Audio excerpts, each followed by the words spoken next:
وصیت سیهم، فضیلت زنده نمودن سنت پیغمبر صلی الله علیه و سلم.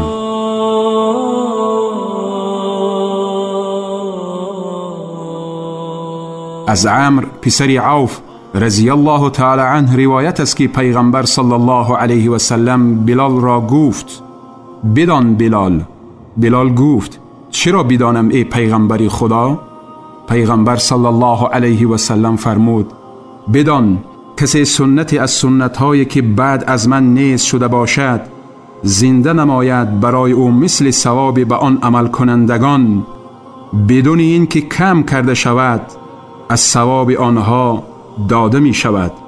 شخص یک بدعت و گمراه کننده را که خدا و پیغمبر او راضی نباشد پیدا نماید، برای او مثل گناه به آن عمل کنندگان بدون این که از گناه آن چیزی کم کرده شود داده می شود. روایت ترمذی و ابن حبان.